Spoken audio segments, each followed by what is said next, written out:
숙종시대에 전개되었던 중요 정책이라든가 백두산 정계비와 같은 사건들, 안용보고의 활약, 이런 내용을 중심으로 이제 설명을 해가겠습니다.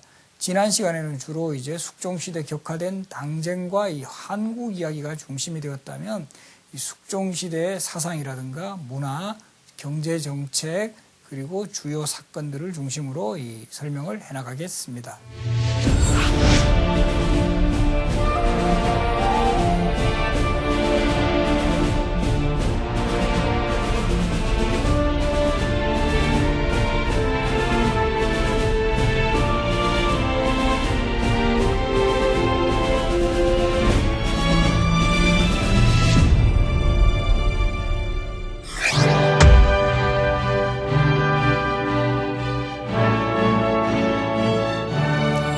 숙종이 제위했던 17세기 후반부터 18세기 전반에 이르는 시기는 이제 조선 사회가 점차적으로 이제 안정을 유지해간 그런 시대였습니다.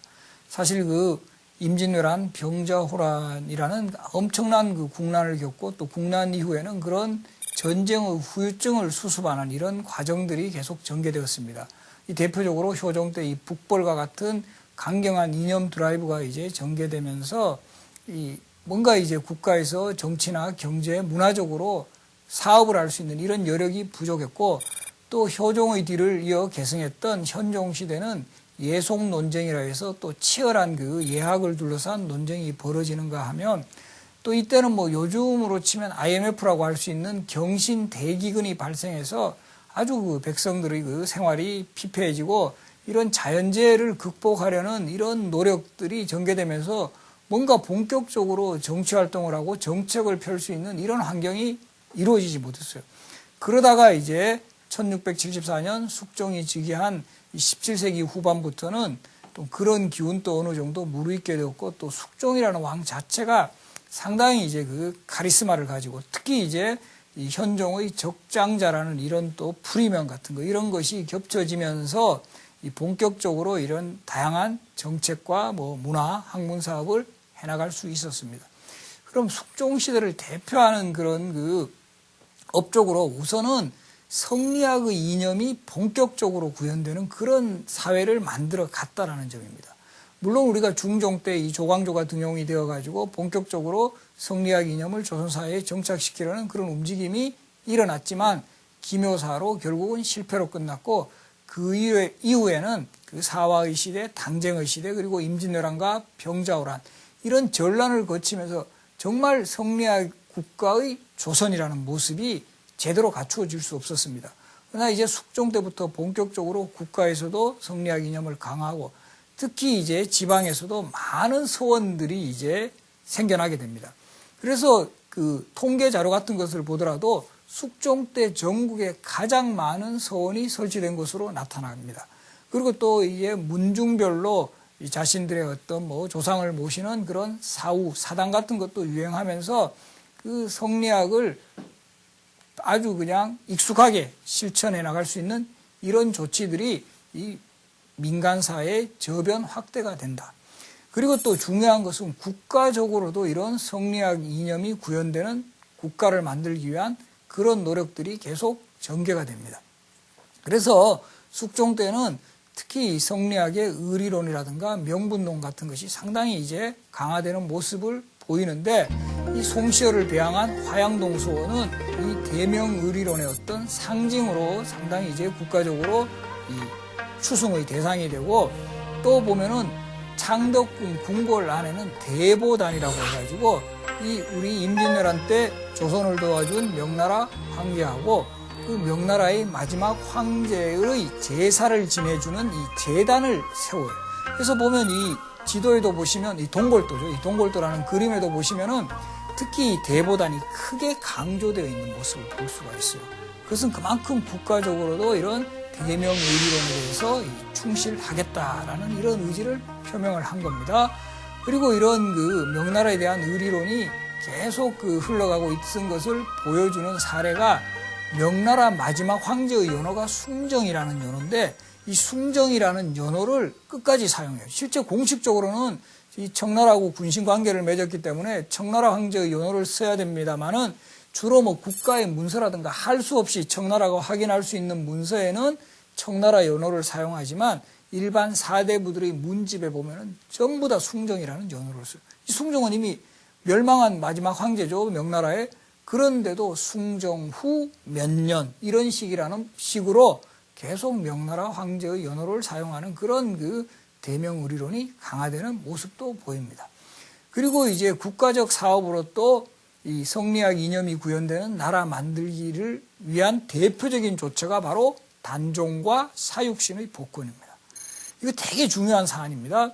이때까지만 해도, 숙종 때까지만 해도 단종은 정식 왕으로 인정을 받지 못하고 왕자 시절의 호칭인 노상군으로 강등이 되어 있었어요. 그리고 그 무덤도 노상군 묘로 방치가 되었었고, 그 기록도 보통은 왕의 기록은 실록이라고 하지만 실록이 아닌 노상군 일기라고 했는데, 이때 숙종이 본격적으로 단종을 복권하는 조처를 취합니다. 그래서 그때의 기록이 실록에도 나타나는데, 이게 왜 그러면 단종 복권이 제대로 이루어지지 않느냐 하면, 이미 이때 뭐 소위 그 중종 때부터도 다 이 성리학 이념이 강화되면서 단종은 정말 억울하게 폐위된 왕이고 정말 왕자의 신분으로 강등이 되어서는 안 된다는 인식은 강했지만, 왜 섣불리 복원을 하지 못하냐면 단종을 복권시켜버리면은 세조 입장이 되게 난처해진다는 거죠. 조선 왕실의 입장에서 보면 자신의 선조인 세조를 부정하는 조처가 되니까 이것을 단종을 쉽게 복권을 시키지 못했어요. 그러다가 숙종 때 이 성리학 이념이 국가나 지방사회 저변에까지 다 침투가 되면서 단종 복권 조치가 있게 됩니다. 이때 숙종이 내세우는 논리가 재밌는데요. 이 단종의 복권은 우리 지하에 계신 세조께서도 이것을 원했을 것이다 라는 논리를 내세웁니다. 그래서 우리 후손들이 이런 세조의 뜻을 헤아려서 복권시키는 게 옳다 하면서 세조도 부정하지 않고 단종을 복권시키는 그런 조처를 취했다라는 거, 이것이 주목됩니다. 그래서 이제 노상군의 묘가 단종이 되고 무덤도 노상군 묘에서 이제 장릉으로 다시 올라가고 높여지고, 그리고 실록의 기록도 노상군 일기에서 단종 대왕 실록이 됩니다.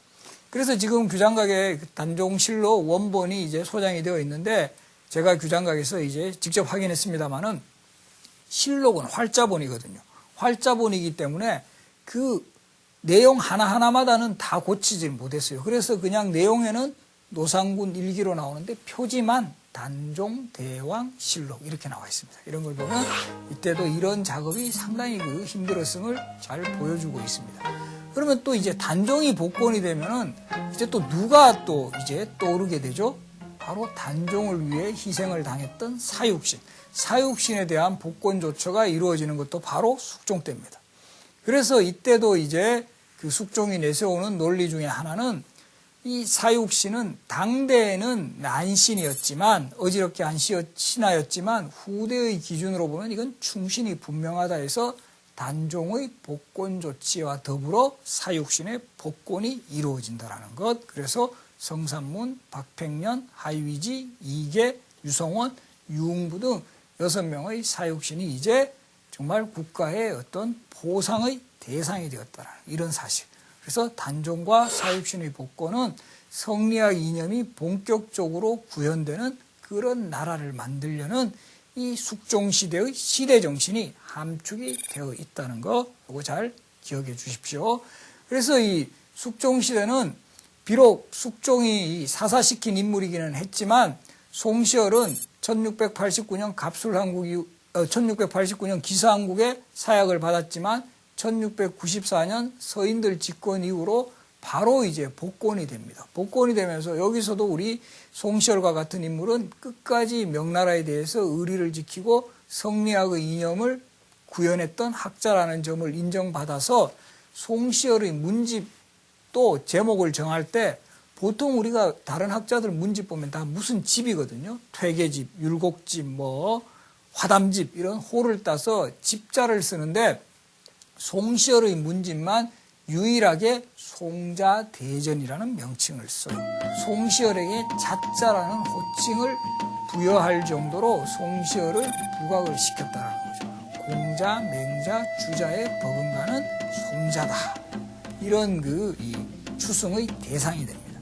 지금 우리 보면은 자자 이름 붙은 학생들 상당히 부담 느끼는 학생 많은데 조선시대에 태어나면 자자는 최고 영예였다라는 거 이거 잘 기억해 두시기 바랍니다.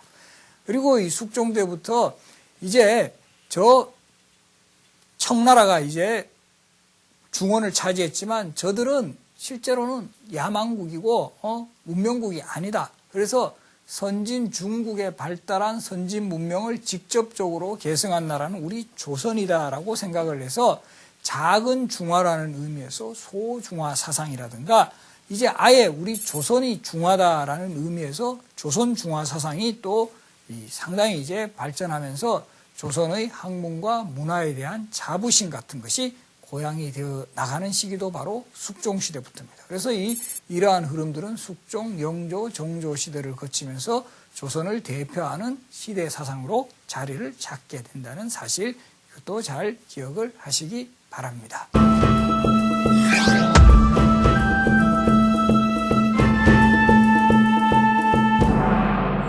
그리고 이제 숙종 때 여러 가지 다양한 정책이 시행이 되는데 그 중에 또 하나 손꼽을 만한 정책이 바로 조선의 동전 화폐인 상평통보가 전국적인 유통을 보았다라는 점입니다.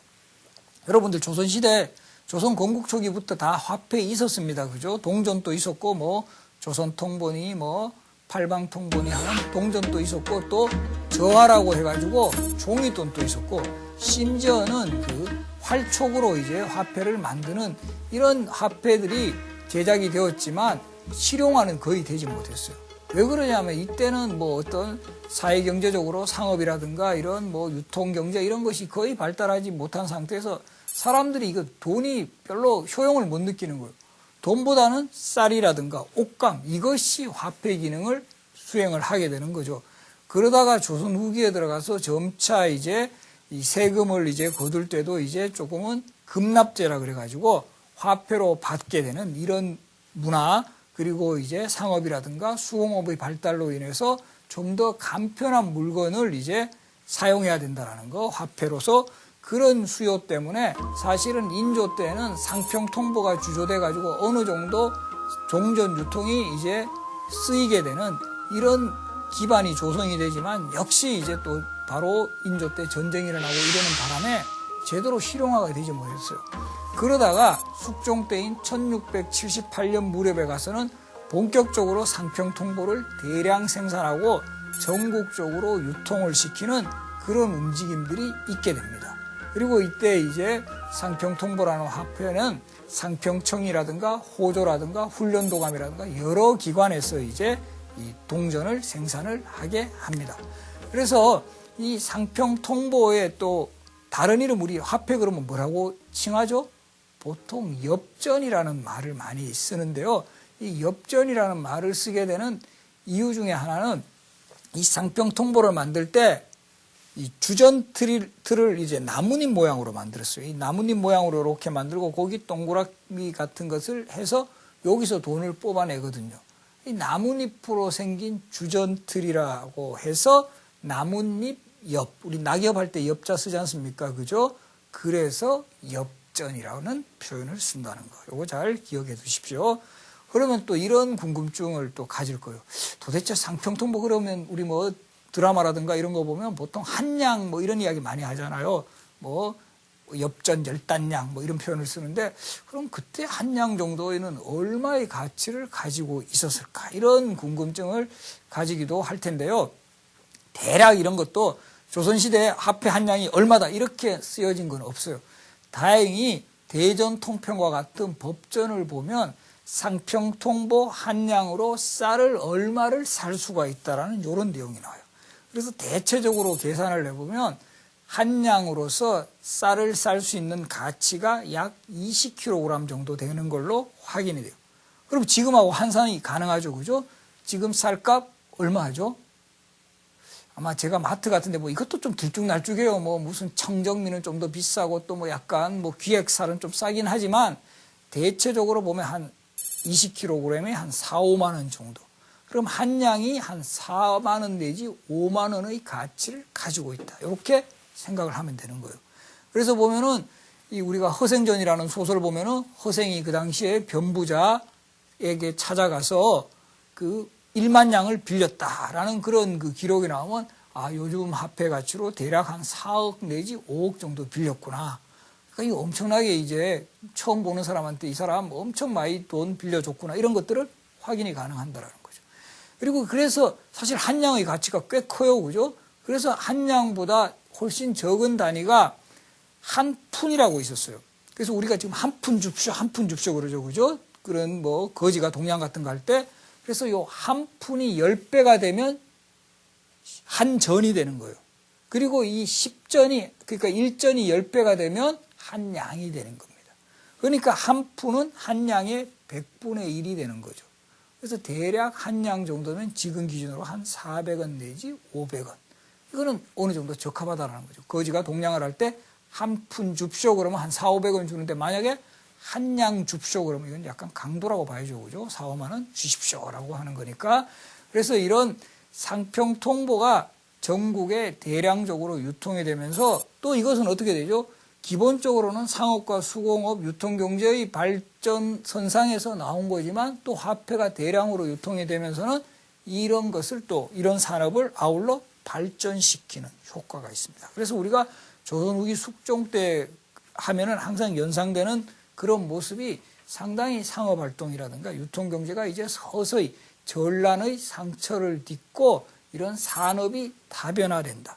그러니까 이제 농업에 있어서도 뭐 농민 간의 계층 분화가 일어나고 또 농업만을 고집하지 않고 상업이나 수공업에 종사하는 그런 백성들의 숫자가 늘어난다. 이렇게 생각을 하면 됩니다.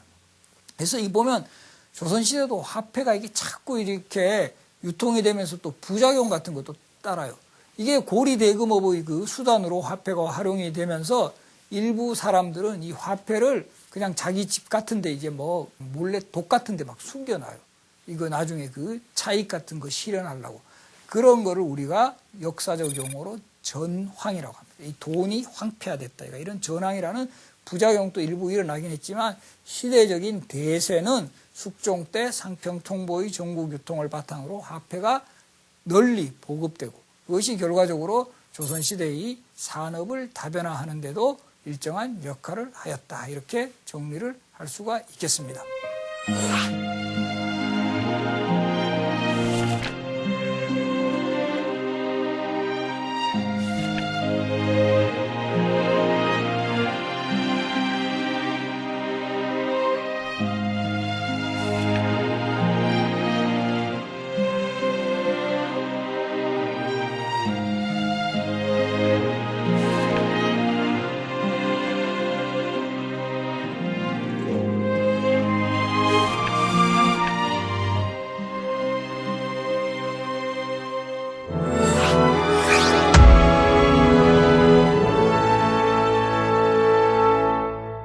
숙종시대 하면 여러 인물도 등장하는데요. 우리 역사적 인물. 특히 최근에 우리 독도의 문제와 관련해가지고 항상 거론되는 인물. 누구가 있죠?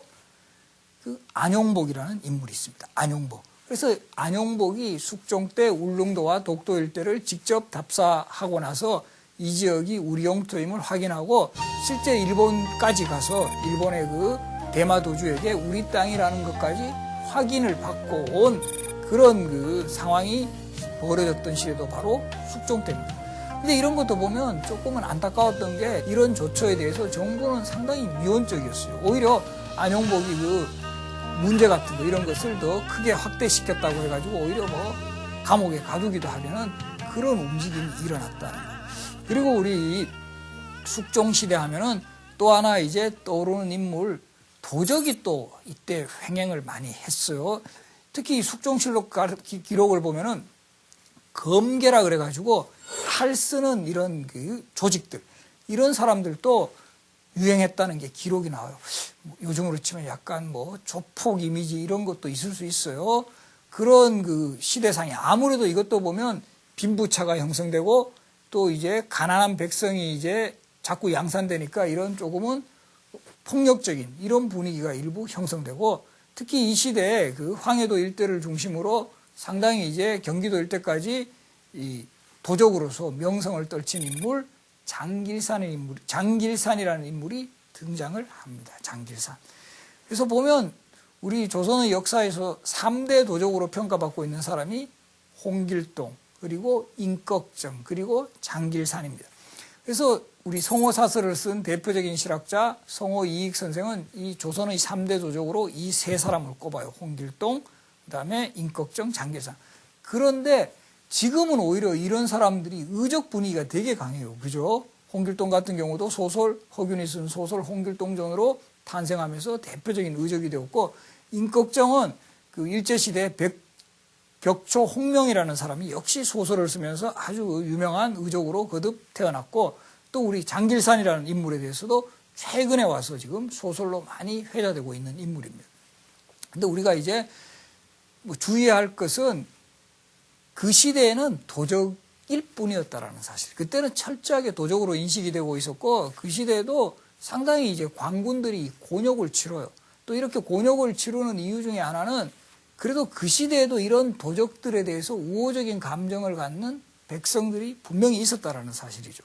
이 탄관오리를 상당히 혼내주거나 약간의 백성의 편에 서서 활동하는 이런 도적에 대해서 우호적인 입장을 보이는 그런 그 계층들이 많았기 때문에 관군에서 이들을 체포하는데 상당히 힘들어하는 그런 장면들이 많이 나옵니다.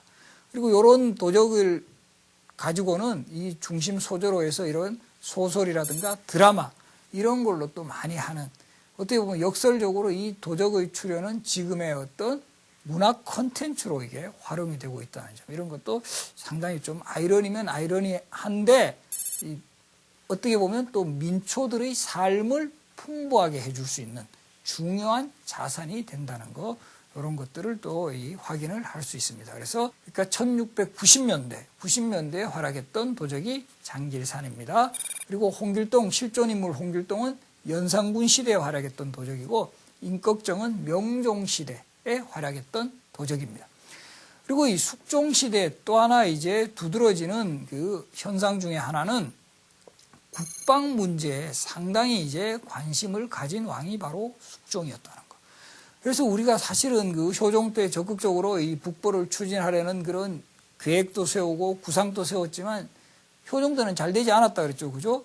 오히려 숙종 초반에 윤유라는 사람이 배출이 되면서 뭔가 그 당시 그 중국의 그 혼란한 정세, 특히 오상계의 난이 일어나면서 뭔가 이제 그 청나라의 그 영향력이 조선 쪽에 조금은 없었던 이런 시점을 잡아서 북벌론이 본격적으로 전개됩니다.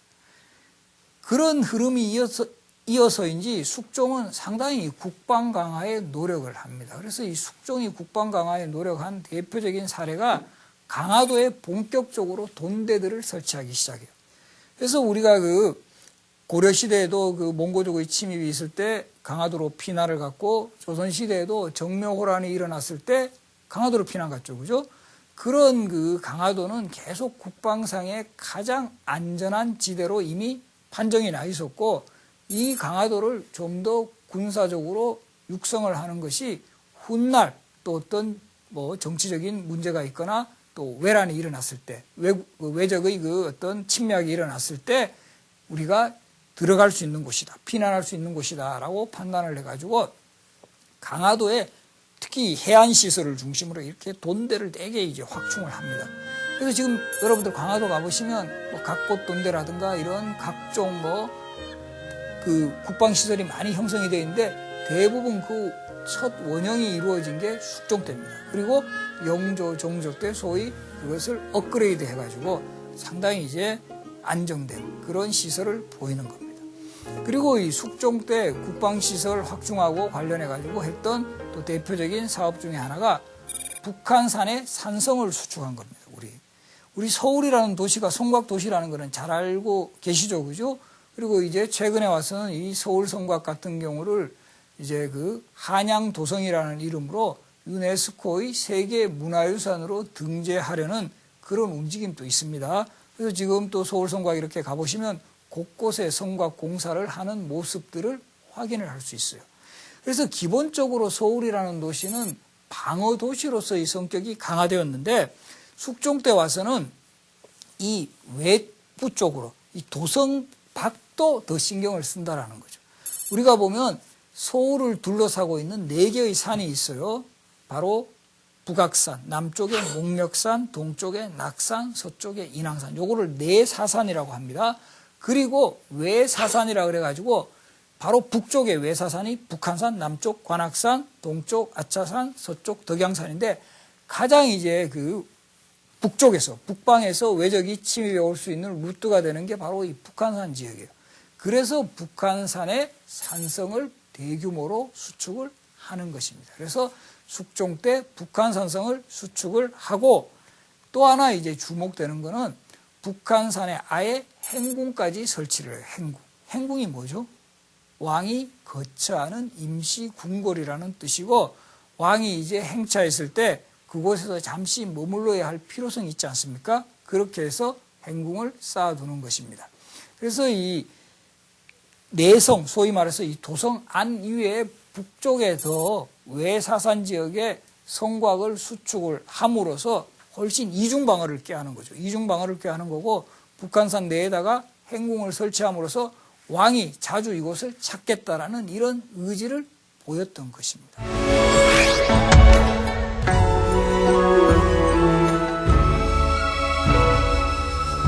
숙종시대는 보면 청나라하고 이 국경 분쟁도 상당히 전개가 되던 시대였어요. 이 청나라, 특히 왜 이때가 그 국경 문제가 일어났냐면 청나라 황제 강희제라는 황제도 상당히 이제 야심이 강했던 왕이에요. 그래서 그 남쪽, 뭐 저쪽, 서쪽으로는 저 티베트 지역까지 그리고 동쪽에 바로 이 요동 지역에까지 상당히 신경을 쓰면서 사신들을 자주 보내가지고 자신들의 영토를 확장하려는 그런 야심을 상당히 보입니다. 그 과정에서 1712년 백두산 정계비 사건이 일어나요. 그래서 이 청나라 사신인 목국동이라는 사람이 와서 우리 조선의 그 대표하고 결국은 서로 양국 간의 이런 국경을 확정하자 해서 백두산에 정계비를 세우고 거기다가 이 글자를 씁니다. 동위, 토문, 서위, 압록. 동쪽으로는 토문강으로 하고 서쪽으로는 압록강을 경계로 한다. 서쪽을 압록강으로 한다라는 데 대해서는 별로 이견이 없는데 동쪽을 토문강으로 한다라는 것에 대해서는 서로 생각이 달랐던 거예요. 저 청나라 쪽에서는 두만강으로 한다라고 생각을 했기 때문에 당연히 이 압록강과 두만강 밖에 지금의 간도 지역은 청나라 땅이라고 주장을 한 거고 우리 조선 측에서는 토문강이 송화강이다. 저 요동에서도 훨씬 벗어난 송화강이니까 지금의 간도 지역은 우리 조선 땅이다라고 생각을 했기 때문에 사실은 숙종 때 이후 사실 20세기까지도 우리 그러니까 조선 주민 나아가서는 우리 대한민국 백성들까지도 국민들까지도 다 이 간도 지역에 살게 되었다라는 거죠. 그렇기 때문에 간도 지역은 계속적으로 분쟁 지역이 되었고 현재는 안타깝지만 지금 이제 북한하고 이제 중국이 이제 국경 분쟁이 일어났는데 거의 현실적으로는 두만강 바깥 또 압록강 바깥이 지금의 뭐 간도, 요동 지역이라고도 합니다만은 이 지역은 다 중국 땅이 되었던 안타까운 그 현실입니다. 그리고 이 백두산 정계비를 정할 때 또 하나 우리가 주목해야 될 것은 이때 김진함, 김경문 부자라 그래가지고 역관들이 상당히 큰 활약을 해요. 중국 그 청나라 사신을 맞이했을 때도 이들이 그 탁월한 이런 외교력으로 우리 어떤 조선에 유리한 그런 상황을 만들어 갑니다. 그래서 우리 이런 보면 큰 일을 했을 때 이 왕이라든가 높은 관리들만 신경을 쓰고 실제 실무 작업을 맡았던 사람들에 대해서는 좀 평가가 인색한데 우리 백두산 정계비 사건에서도 적극적인 역할을 했던 김진함, 김경문 이 역관 부자들의 활약도 꼭 기억을 하시기 바랍니다. 그리고 이 숙종 역시 정말 저 요동 지역, 만주 지역을 우리가 차지하겠다라는 이런 생각이 있었던 것 같아요. 그래서 숙종 시대에 이 이명이라는 사람을 청나라의 사신으로 보내면서 요즘 개념으로 하면 아주 그 비밀 프로젝트를 수행해 오게 해요. 바로 이 요동 지역의 국경을 그린 지도를 꼭 확보해 오라라는 이런 명을 내립니다. 그래서 이명이 이제 사신으로 청나라에 가면서 이 지도를 입수하기 위해서 상당히 노력을 합니다. 그러나 예나 지금이나 이런 지도는 군사 기밀로 취급되는 경우가 많기 때문에 이것을 쉽게 뭐 보여주지 않아요.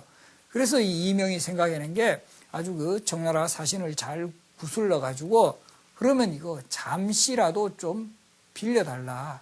내가 조금이라도 보고 싶다. 이렇게 해서 좀 우호적인 분위기를 형성한 다음에 그 청나라의 중요한 지도들, 특히 국방 지도들, 이런 지도들을 입수를 해가지고 이것을 가지고 지금처럼 뭐 카메라도 없고 뭐 스마트폰도 없을 때입니다. 어떻게 해야 되죠? 하원들. 이때 우리가 중국에 사신으로 가거나 일본으로 사신 갈 때 꼭 하원들이 따라갑니다. 마치 요즘에 그 사진 기자가 동행하는 거하고 비슷한 역할을 하는 거죠. 그래서 이 하원들을 시켜가지고 이걸 밤새도록 그리게 하는 겁니다. 잠시 빌렸을 때. 그때 따라갔던 하원들은 뭐 소위 엄청 힘들었겠죠. 그래서 이런 사람들이 쫙 그려가지고 이것을 완성을 해서 이거는 이제 우리 쪽에서 만든 거니까 비밀리에 이것을 들고 결국 와서 숙종에게 바칩니다. 이 지도의 이름이 요계감방 지도입니다. 요 지역은 지금 우리 요동 요소라고 그럴 듯이 우리 지금 약간 그 국경을 넘어서 요동 지역 있는 요 지역, 그리고 계 지역은 중국의 북경 지역을 계 지역이라고 해요. 요 지역과 계 지역을 연결하는 북방지도라는 뜻으로 요계 관방지도를 가지고 와서 숙종에게 바칩니다. 숙종이 되게 감격하죠. 그리고 그것을 항상 병풍으로 만들어 가지고 왕의 그 자리 뒤에다가 이것을 설치를 해두었다고요.